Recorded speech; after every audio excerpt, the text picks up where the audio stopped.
नमस्कार दोस्तों, मेरा नाम है विजय कुमार। आप देख रहे हैं कॉमिक्स पिटारा चैनल को। तो चलिए दोस्तों, बाकेलाल की इस हास्य और मजेदार कॉमिक्स को शुरू करते हैं, जिसका नाम है देवराज इंद्र। दोस्तों, ये बाकेलाल की मल्टी स्टार विशेषांक है और इस कॉमिक्स में आपको बाकेलाल के अलावा भोकाल, अश्वराज और गोंजो भी देखने को मिल जाएंगे। तो चलिए इस शानदार कॉमिक्स को हम शुरू करते हैं। सबसे पहले देख सकते हैं इसका कवर पृष्ठ, जो कि कुछ इस तरह का है। ओके, तो चलिए इसकी शानदार स्टोरी को हम शुरू करते हैं। पौराणिक ग्रंथों के अनुसार स्वर्ग में देवताओं के राजा हैं इंद्र। उन्हें देवराज इंद्र एवं देवेंद्र भी कहते हैं। स्वर्ग में देवताओं पर यदि किसी महाराक्षस का संकट ना मंडराए तो सब कुछ ठीक ठाक चलता है। ऐसे में इंद्र का दरबार स्वर्ग की अप्सराओं के घुंघरुओं की छम छमाछम से गुंजायमान रहता है। वाह वाह, राग स्वर्ग मेघा पर आधारित इस नृत्य का कोई जवाब नहीं। आनंद। छम छमा छम छम बाजे रे पायलिया। जाऊं तोरे चरण कमल पर वारी। आनंद आनंद। ब्रह्मांड की अपूर्व सुंदरियों में रंभा, उर्वशी एवं मेनका का नृत्य इंद्र सहित सभी देवताओं को मंत्रमुग्ध कर देता था। देवराज इंद्र तो नृत्य देखें। तभी एक देवदूत ने आकर इंद्र को सूचित किया, हे देवेंद्र, दरबार सज चुका है। सभी देवताओं एवं अप्सराओं को आपकी प्रतीक्षा है। कृपया आप चले देवदूत, मैं कुछ ही समय में वहां पहुंचता हूं। हे इंद्र, इस बार कोई बहाना नहीं चलेगा। आपको मुझे भ्रमण पर कहीं लेकर जाना ही होगा।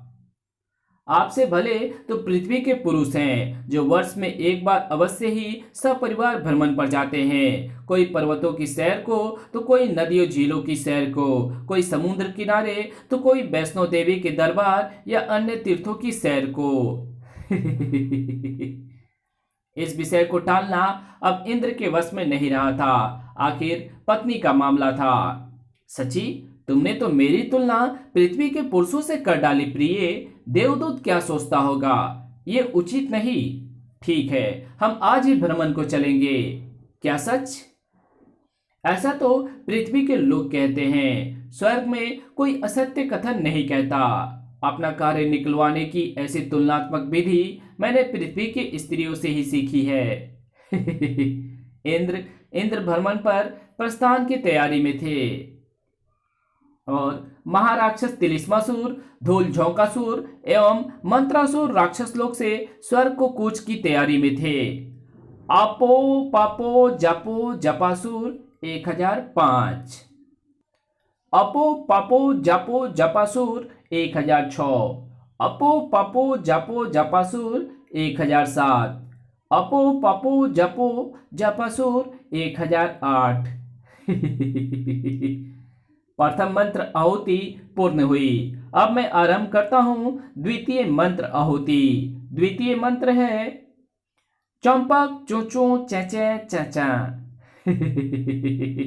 तभी राक्षस राज, आपके रक्तपान का समय हो गया। अरे मंत्रासुर, कम से कम इतना तो बता दो कि जो मंत्र तुम सिद्ध कर रहे हो उससे होगा क्या। वाह, रक्तपान का आनंद आ गया। मंत्रासुर उन्हें समझाने लगा, इस सृष्टि की रचना किसने की? स्वयं ब्रह्मा जी ने। सृष्टि के पालक कौन बने? विष्णु। सृष्टि को दुष्टों पापियों से बचाने के लिए संहारक कौन बने? शिव। तो तीनों में सर्वशक्तिमान कौन हुआ? शिव। बिल्कुल ठीक, क्योंकि शिव के पास है त्रिनेत्र। तो यदि शिव की तीसरी आंख की शक्ति हमें प्राप्त हो जाए तो हम ब्रह्मा और विष्णु पर भी सरलता से विजय प्राप्त कर सकते हैं। शिव की त्रिनेत्र शक्ति प्राप्त करने के लिए मैं प्राप्तासुर मंत्र की सिद्धि कर रहा हूं। इस मंत्र को स्मरण कर कोई भी कैलाश पर जाकर शिव की त्रिनेत्र शक्ति को प्राप्त करके स्वयं संहारक बन सकता है। प्राप्तासुर मंत्र शक्ति प्राप्त करने की 3 अवस्थाएं हैं। प्रथम अवस्था 3 खचड़ू मंत्रों का 1008 बार उच्चारण है। द्वितीय अवस्था में मुझे तिलिस्मासुर की मदद की आवश्यकता पड़ेगी, क्योंकि उसके पास है किसी की भी मति भ्रमित करके उसका ब्रह्मांड के कुछ का कुछ दृश्य दिखाने की ताकत मति भ्रम। फिर तृतीय अवस्था में मैं उस मंत्र शक्ति को धूल झोंकासुर को सौंपूंगा, क्योंकि उसके पास है किसी की भी आंखों में धूल झोंक कर कहीं पर भी पहुंचा जाने की झोंका शक्ति। वाह, रक्त मीठा है। अब रक्तपान का समय समाप्त हो चुका है। तुम तीनों भी मेरे साथ तीसरे खचेड़ू मंत्र का 1008 बार उच्चारण करो। तृतीय खचेड़ू मंत्र है तति तति खिचड़ी तता तता धयो, खाओ मेरे बाल बच्चों मैं त्वाड़ा पयो। मंत्रोच्चारण के पश्चात तो फिर अब ब्रह्मा विष्णु महेश का क्या होगा? भोले भंडारी भगवान शंकर की महिमा अपरंपार है। चलो बुलावा आया है, भोले भंडारी ने बुलाया है। ओ तूने हमें बुलाया भोले भंडारी, मैं आया त्रिपुरारी। मैं नहीं, हम बोल, तू अकेला थोड़ी ही आया है प्रेता, हम भी तो आए हैं। हाँ हाँ, हम आए भोले भंडारी। टन। ओ शिवजी जटाधारी, ओ शिवजी कैलाशपति, ओ शिवजी डमरू वाले बाबा हो, तूने हमें बुलाया, आरती शुरू करो।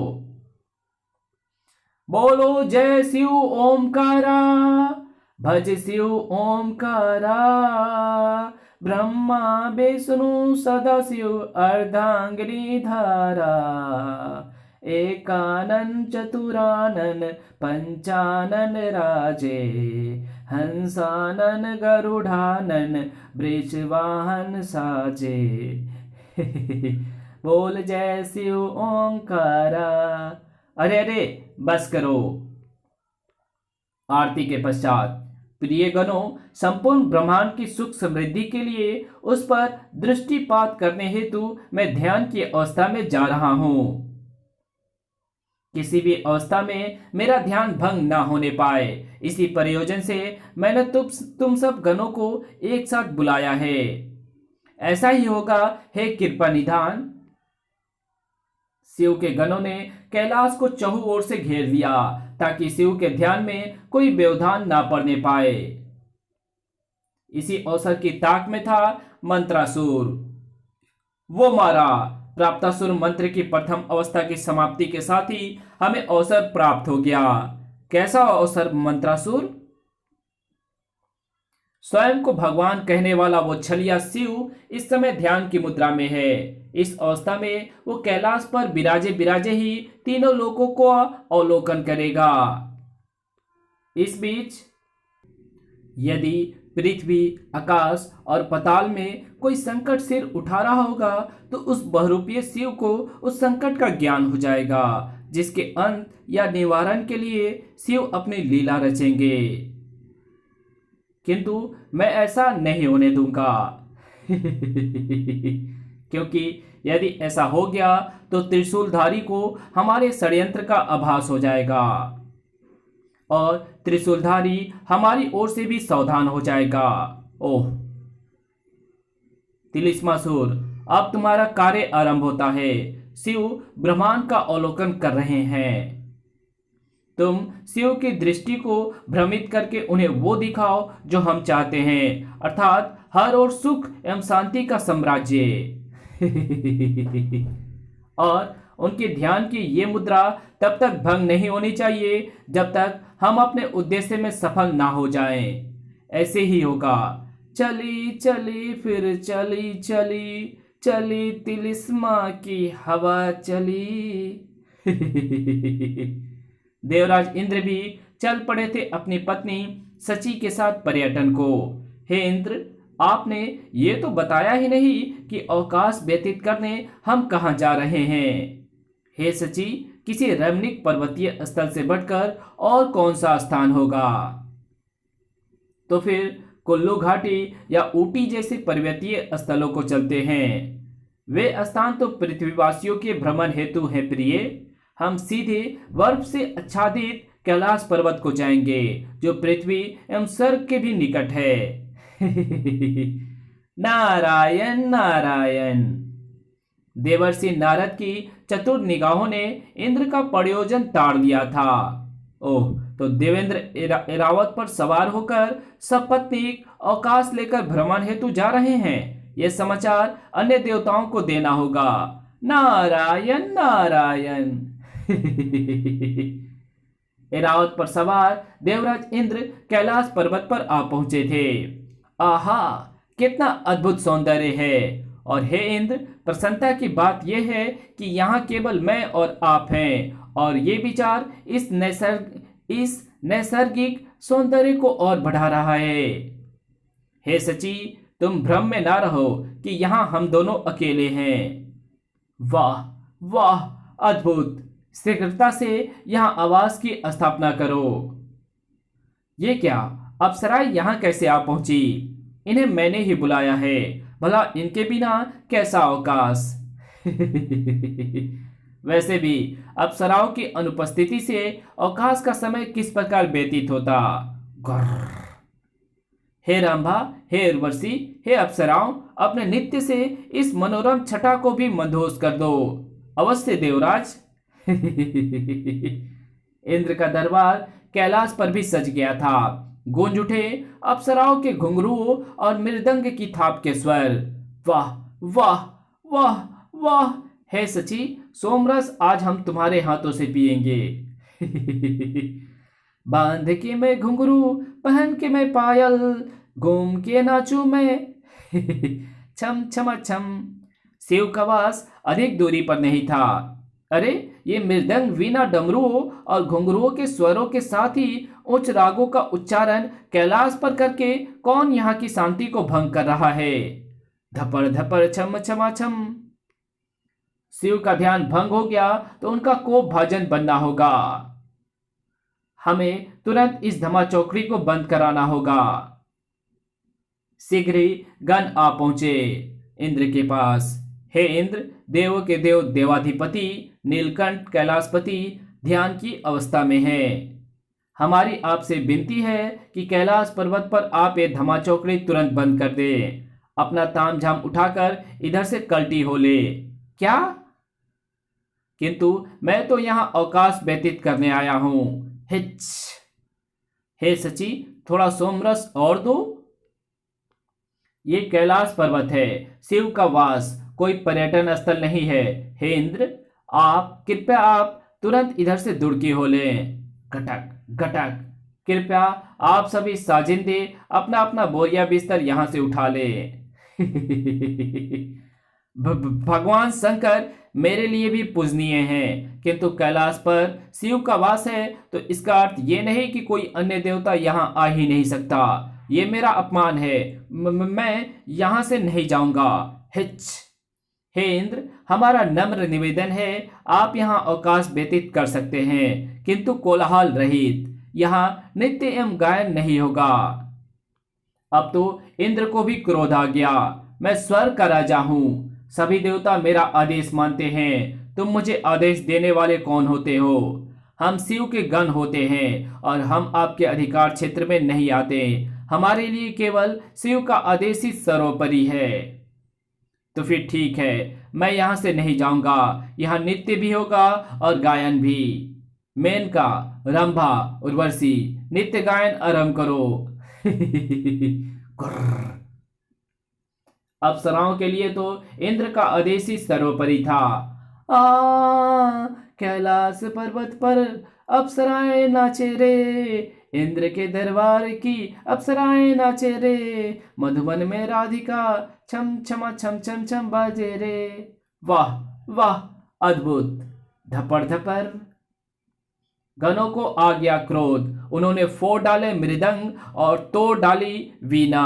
अब हम देखेंगे कि फटे मृदंग और टूटी वीणा के तारों से स्वर लहरियां किस प्रकार फूटेंगी।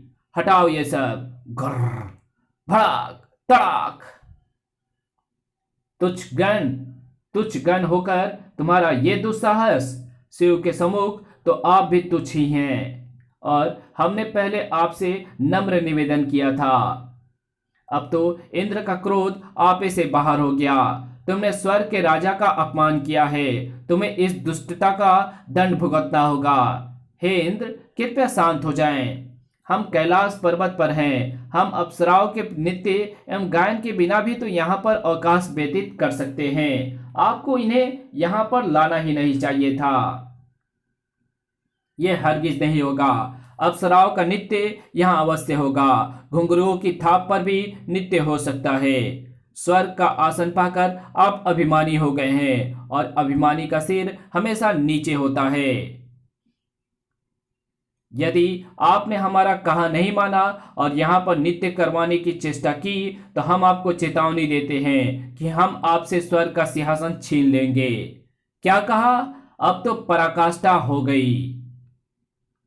इंद्र ने अपनी हट ना छोड़ी। नृत्य अवश्य होगा। मेनका, घुंघरुओं की लय पर नृत्य आरंभ करो।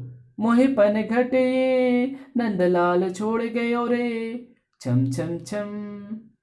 ओह, इतना अभिमान, ऐसी हट।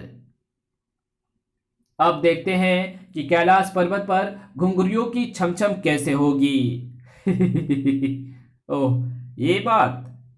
हे देवराज इंद्र, आप नाहक क्रोध कर रहे हैं। आप अकेले हैं। गण चाहे तो आपको कैलाश पर्वत से खदेड़ सकते हैं। इंद्र भी वस्तु स्थिति को समझ चुके थे। तो फिर ठीक है, अभी तो मैं जाता हूं, किंतु शीघ्र ही लौटूंगा और तब तुम्हें अपनी इस भूल का आभास होगा कि देवराज इंद्र को यहां से खदेड़ने का क्या परिणाम होता है। उससे पहले ही हम आपसे स्वर्ग का सिंहासन छीन लेंगे। अभिमानी इंद्र। प्रभु, यह आपने क्या किया? शिव के गणों से झगड़ा मोल लेने की क्या आवश्यकता थी? झगड़ा उन्होंने मोल लिया है सची। अब तो मैं उनको उनकी उदंडता का मजा चखाकर ही दम लूंगा। गणों के हाथों हुए अपमान की अग्नि में जलते हुए इंद्र स्वर्ग आ पहुंचे। हे जल, मेघ, सूर्य, चंद्रमा, जल्दी, वायु, अग्नि, आप सब कहाँ हैं? मुझे आपकी मदद की आवश्यकता है। नारायण नारायण, आप इतने शीघ्र कैसे लौट आए देवराज? आपके अवकाश को कुछ करते ही सभी देवता भी अवकाश मनाने विभिन्न दर्शनीय स्थलों को कूच कर गए। नारायण नारायण। क्या? किंतु मैंने तो किसी से भी अवकाश की बात नहीं की थी। इंद्र की घबराहट बढ़ रही थी। अब क्या होगा? शिव के गण तो आते ही होंगे स्वर्ग पर आक्रमण करने। शिव के गण? इंद्र ने नारद को संपूर्ण कांड से परिचित कराया। तब ये तो बहुत बुरा हुआ। ये तो अच्छा है कि देवता स्वर्ग में नहीं है। वे होते भी तो भगवान शिव के विरुद्ध कदापि शस्त्र न उठाते। आखिर गणों ने ये कदम शिव की आज्ञा का पालन करते हुए ही उठाया है। हे इंद्र, अब आप गणों के आक्रमण का उत्तर किस प्रकार से देंगे? आपकी पराजय निश्चित है। नारायण नारायण। मैं तो गणों पर वज्र का प्रयोग भी नहीं कर सकता, क्योंकि गणों में अधिक संख्या में तो भूत प्रेत ही हैं। भला भूत प्रेतों को वज्र कैसे आघात पहुंचाएगा? समस्या एवं संकट विकट है देवराज इंद्र, किंतु इस समस्या का निदान तो तुरंत ही करना होगा, अन्यथा गणों को इंद्र का सिंहासन छीन लेने से कोई नहीं रोक पाएगा। ये सारी गड़बड़ सोमरस के प्रभाव में ही हुई मालूम पड़ती है। एक मार्ग है। कैसा मार्ग है इंद्राणी? पृथ्वी। पृथ्वी? हाँ, पृथ्वी।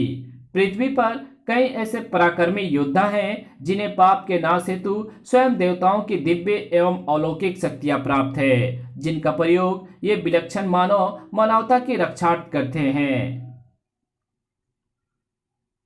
वैसे तो कोई भी पृथ्वीवासी मृत्यु पाए बिना स्वर्ग नहीं पहुंच सकता, किंतु ऐसे महान योद्धा अपनी शक्तियों के बल पर सशरीर स्वर्ग में पहुंचने का सामर्थ्य भी रखते हैं। हे इंद्र, कृपया अतिशीघ्र ऐसे योद्धाओं को मदद के लिए स्वर्ग में लाने के उपाय कीजिए। यही उत्तम मार्ग है। नारायण नारायण।